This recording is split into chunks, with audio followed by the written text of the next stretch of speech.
Невероятные пейзажи, красочные водопады и моментально быстрая смена погоды. Как говорят сами жители Исландии, если вам не нравится наша погода, подождите 15 минут.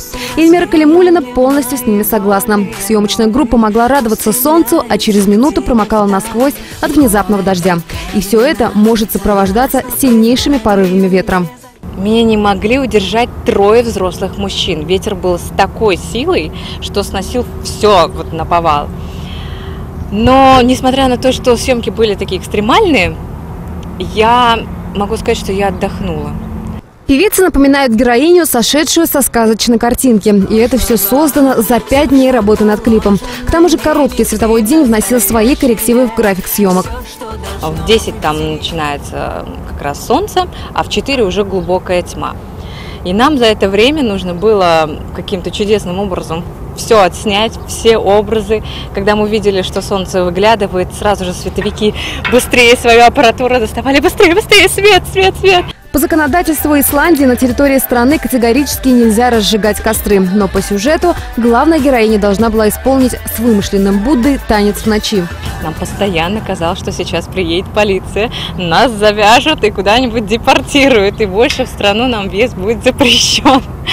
Отснялись, хорошо. Оказывается, на этих мхах нельзя ходить. А нас 8 человек протоптали всю эту местность. Несмотря на название, песня «Будда» не содержит в себе никакого религиозного подтекста. Как объясняет Эльмира, он представляет собой идол, абсолют мужчины, к которому стремится каждая женщина. Потому-то съемочная команда решила разрушить стереотипы и выбрала для съемок не Индию, как место зарождения буддизма, а Исландию.